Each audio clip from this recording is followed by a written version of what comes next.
शुक्लां ब्रह्मविचारसारपरमामाद्यां जगद्व्यापिनीं वीणापुस्तकधारिणीमभयदां जाड्यान्धकारापहां हस्ते स्फाटिकमालिकां विदधतीं पद्मासने संस्थितां वन्दे तां परमेश्वरीं भगवतीं बुद्धिप्रदां शारदां। श्री महागणाधिपतये नमः। श्री महासरस्वत्यै नमः। శ్రీ గురుభ్యో నమః.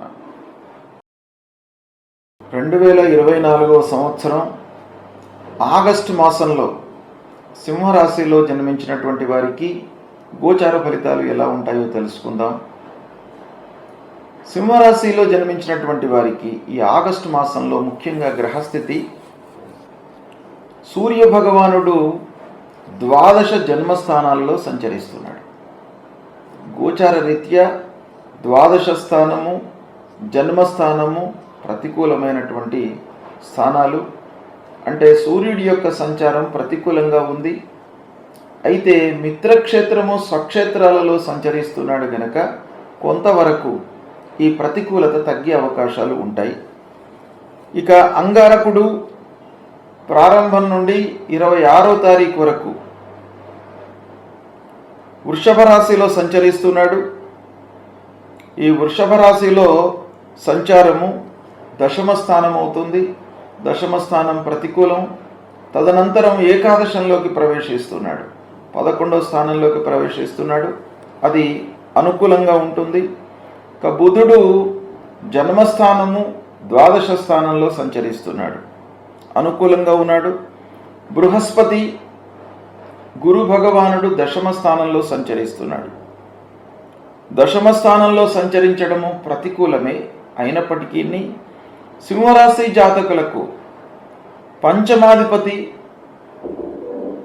కనుక పంచమాధిపతి దశమంలో సంచరించటము ఇది యోగకారకం గనక కొంతవరకు కలిసి వచ్చే అవకాశాలు ఉంటాయి. ఇక శుక్రుడు జన్మస్థానంలో సంచరిస్తున్నాడు, అనుకూలంగా ఉన్నాడు. శనైశ్చరుడు సప్తమ స్థానంలో సంచరిస్తున్నాడు. అయితే వక్రించి ఉన్నాడు కనుక షష్టమ స్థానం యొక్క ప్రభావము ఉంటుంది కనుక మిశ్రమ ఫలితాలు ఉంటాయి శనైశ్చరుడికి.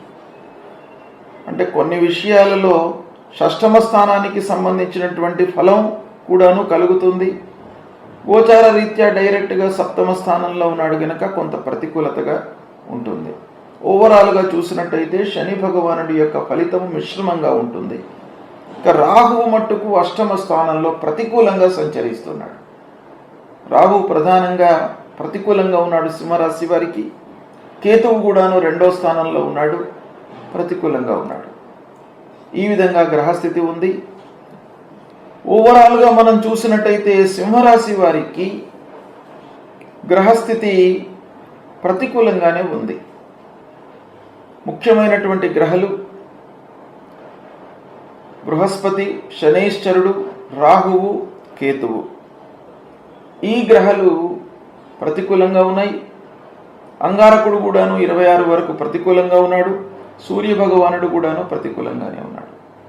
ఈ విధంగా ఎక్కువ గ్రహాలు ప్రతికూలంగా ఉన్నాయి కనుక కొంత జాగ్రత్తగా నిర్ణయాలు తీసుకోవాలి సింహరాశి వారు. ఆరోగ్యానికి ప్రాధాన్యత ఇవ్వాలి. అనవసరమైనటువంటి విషయాలను ఆలోచించకుండా సమస్యలను సత్వరము పరిష్కారం చేసుకునేటువంటి మార్గాలను అన్వేషించుకోవాలి. దాంతో మనకేమవుతుంది అనంటే అనవసరంగా మానసిక ఇబ్బందులు, డిప్రెషను ఇలాంటివి రాకుండా ఉంటాయి. సమస్యలను సాల్వ్ చేసుకోవాలి, తొందరగా సాల్వ్ చేసుకోవాలి. ఏదైనా కానివ్వండి, వ్యవహారం కానివ్వండి, ఆరోగ్య విషయం కానివ్వండి, ఇంకేదైనా కానివ్వండి, సమస్య తలెత్తగానే దాని గురించి ఆలోచించి పరిష్కార మార్గాన్ని అన్వేషించి దాన్ని సాల్వ్ చేసుకోవాలి. ఇక ముఖ్యంగా సమిష్టి ఫలితాలపై మనస్సు నిలిపినట్టయితే ఈ గ్రహాలన్నీ ఇలా ఉన్నాయి, ఫలితాలు ఎలా ఉండబోతున్నాయి అనే విషయాన్ని మనం ఆలోచించినట్టయితే నిర్ణయాలను జాగ్రత్తగా తీసుకోవాలి. అంటే బ్లైండ్గా నిర్ణయాలు తీసుకునే అవకాశం కల్పిస్తాడు. గ్రహస్థితి బాగలేనప్పుడు మనకు ఏదో రకంగా పని పూర్తి కావాలి అనే ఆ తొందరపాటు లోపల నిర్ణయాలను తొందర తీసుకుంటారు. అది కొంత కట్టడి చేసుకోవాలి, జాగ్రత్తగా నిర్ణయాలు తీసుకోవాలి. ఇక 3-4 వారాలలో అన్నదమ్ములతో, ఆత్మీయులతో సత్సంబంధాలు పెరుగుతాయి. అంటే మాసాంతంలో మీకు ఆత్మీయులతో, స్నేహితులతో కొంచెం అవగాహన పెరిగేటువంటి అవకాశాలు ఉన్నాయి. సత్సంబంధాలు ఉంటాయి. అంతకుముందు వికటించినప్పటికీ మాసాంతం లోపల మీకు మంచి కలిసి వచ్చేటువంటి అవకాశాలు ఉన్నాయి. ఇక వ్యవసాయదారులకు కూడాను బాగా కలిసి వస్తుంది. వ్యవసాయదారులు సంతృప్తిగానే ఉంటారు. అయితే ముఖ్యంగా తొందరపడకుండా ఆ విషయం గురించి పూర్తి అవగాహనతో పనులు చేయండి. నిర్ణయాలు తీసుకోవడం ఈ మాసంలో చాలా అవసరము. ఇక వ్యాపార లావాదేవీలు సంతృప్తికరంగానే ఉంటాయి. మంచి నిర్ణయాలు తీసుకుంటారు. క్రయ విక్రయాలు బాగానే జరుగుతాయి, లాభదాయకంగా ఉంటాయి. అది ఒక రకంగా మీకు ఈ మాసంలో సంతృప్తికరమైనటువంటి విషయం. ఇకపోతే కోర్టు కేసులలో విజయాలు లభిస్తాయి. పూర్వం నుండి ఉన్నటువంటి ఆ కేసులు, వాటి మూలకంగా మీరు పడుతున్నటువంటి ఇబ్బందులు, అనవసరమైనటువంటి ఖర్చులు, ఇలాంటి వాటి మూలకంగా కొంత మీకు ఊరట లభించేటువంటి అవకాశాలు ఉన్నాయి ఈ మాసంలో. ఇకపోతే ఇంటి వాతావరణము సంతృప్తికరంగా ఉంటుంది. భార్యా పిల్లలతో మీరు సంతృప్తిగా ఉంటారు. పెద్దల యొక్క సహాయ సహకారాలను తీసుకుంటారు. పిల్లల విషయం లోపల కూడాను మీరు మంచి నిర్ణయాలు తీసుకుంటారు. అయితే అన్ని విషయాలలో కూడాను పని భారం పెరుగుతుంది. ముఖ్యంగా పని భారం పెరగడం అంటే ఉద్యోగస్తులకు ఆఫీసులో అనవసరమైనటువంటిది ఎక్స్ట్రా బర్డెన్ ఉండడము, వేరే పనులు అప్పచెప్పడము, తద్వారా మీరు ఒక మానసిక, శారీరక ఇబ్బందులకు గురి కావడము, ఇలాంటివి జరిగే అవకాశాలు ఉన్నాయి. ఇక విద్యార్థులకు కూడాను పని భారం పెరుగుతుంది. విద్యార్థులకు ఎలానంటే చదువుపై మీరు ఎక్స్ట్రా ఎఫర్ట్స్ పెట్టవలసినటువంటి సమయము ఏర్పడుతుంది. కాబట్టి అన్ని విధాలుగా కూడాను, అన్ని రంగాలలో ఉన్నటువంటి వారికి కూడాను ఈ మాసంలో పని భారం పెరుగుతుంది. ముఖ్యమైనటువంటి విషయం ఏంటంటే ఆరోగ్యంపై శ్రద్ధ నిలపాలి. ఆరోగ్యము కొంత మీకు పని భారం పెరగడం మూలకంగా, అనవసరమైనటువంటి ఆలోచనల మూలకంగా అనారోగ్య సమస్యలు తలెత్తుతాయి. కాబట్టి ఆరోగ్యంపై మీరు మనస్సు నిలపాలి ఈ మాసంలో. ఇక ఉద్యోగం చేస్తున్నటువంటి వారు ఆఫీసులో పై వారితో సఖ్యతగా ఉండాలి. వారితో మీకు మనస్పర్ధలు ఏర్పడేటువంటి అవకాశాలు ఉన్నాయి. అనవసరమైనటువంటి కలహాలు, విమర్శలకు గురి అవుతారు. కనుక ఉద్యోగస్తులు ముఖ్యంగా మీ పని ఏదైతే ఉందో, మీరు ఏ పని చేయాలనో ఆ పనిపైననే మనస్సు నిలపండి.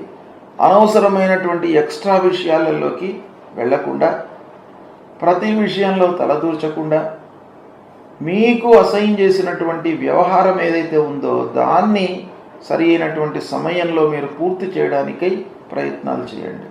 తద్వారా మీకు బాగా కలిసి వస్తుంది. ఇకపోతే ఆహార నియమాలు, ఎందుకంటే పని భారం పెరుగుతుంది ఈ మాసంలో కనుక ముఖ్యమైనటువంటిది ఆరోగ్యము మనకు ఇండైరెక్ట్గా ఆహార నియమంపై ఆధారపడి ఉంది కనుక ముఖ్యంగా ఆహార నియమాలను పాటించండి. పని భారం ఎలా ఉంటుంది, ఎక్స్ట్రా టైం మీరు వర్క్ చేయవలసి వస్తుంది, ఎక్స్ట్రా ఎఫర్ట్స్ పెట్టవలసి వస్తుంది. ఇవన్నీ తప్పవు ఈ మాసంలో.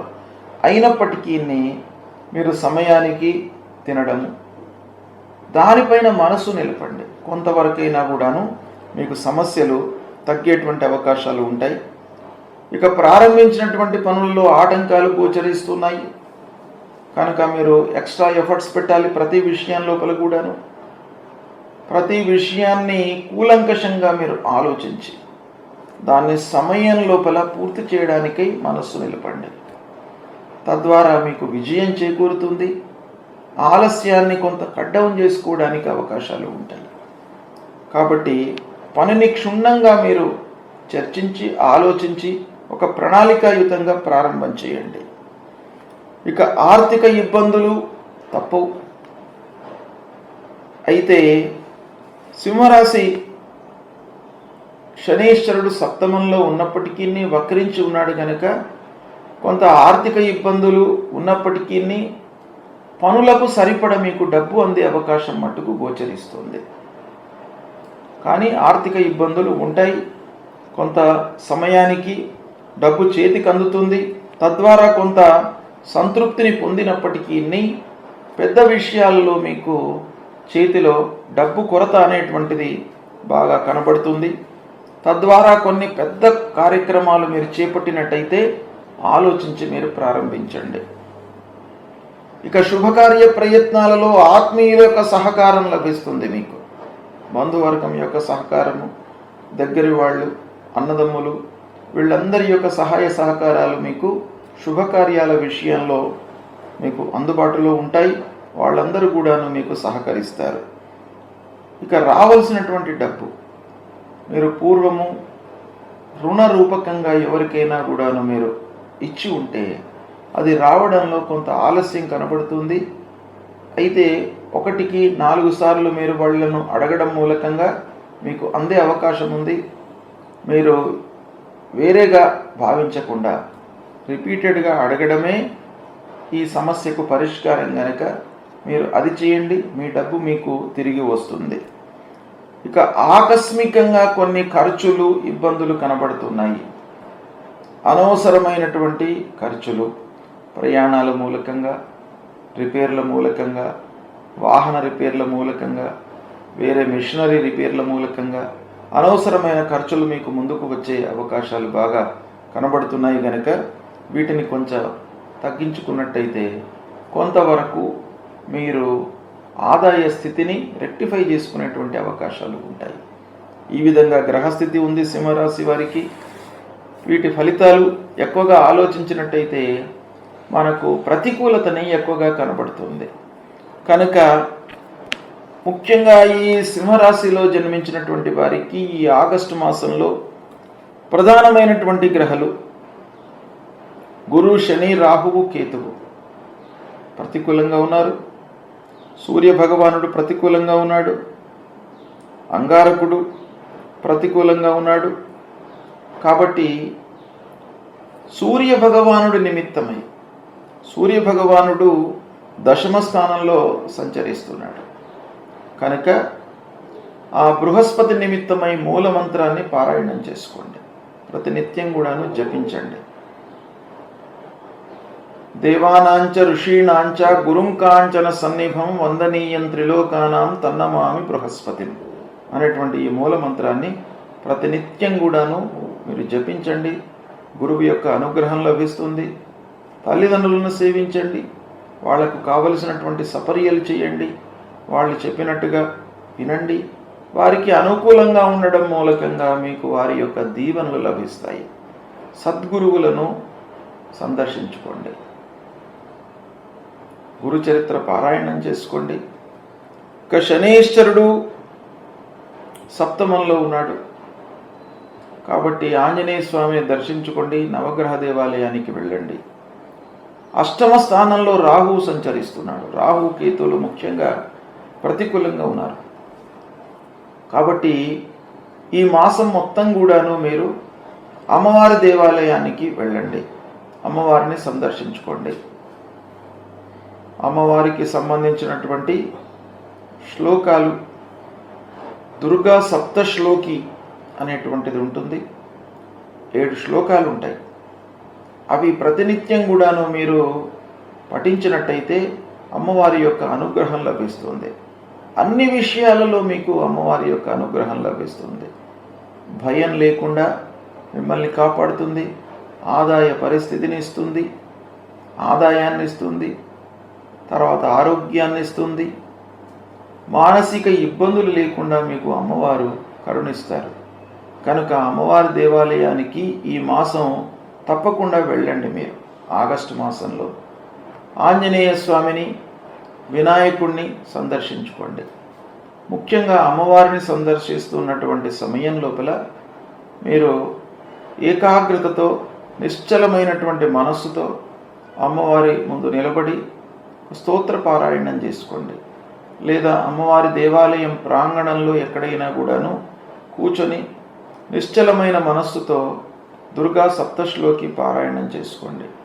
ఒకవేళ దేవాలయంలో మీరు కూర్చునే అవకాశం లేదు, మీకు ఉద్యోగం, వ్యాపారము ఇలాంటి ప్రతిబంధాల మూలకంగా దేవాలయానికి వెళ్ళి అంత టైము మీకు ఒకవేళ లేనట్టయితే ఇంట్లోనే కూర్చొని అమ్మవారి ముందు అమ్మవారి ఒక పటం పెట్టుకొని అమ్మవారి ముందు దుర్గే స్మృత హరతి భీతిమశేష జంతో స్వస్థై స్మృత మతిమతీవ శుభాన్ దదాసి దారిద్ర్య దుఃఖ భయహారిణికా త్వదన్య సర్వోపకార కరణాయ సదార్ద్ర చిత్త అనేటువంటి ఈ శ్లోకాన్ని పఠించి అమ్మవారికి నమస్కారం చేసుకోండి. అన్ని రకాలుగా అమ్మవారు మిమ్మల్ని కాపాడుతారు. శుభ ఫలితాలను ఆ అమ్మవారు మీకు అనుగ్రహిస్తారు. శుభం కలుగుతుంది.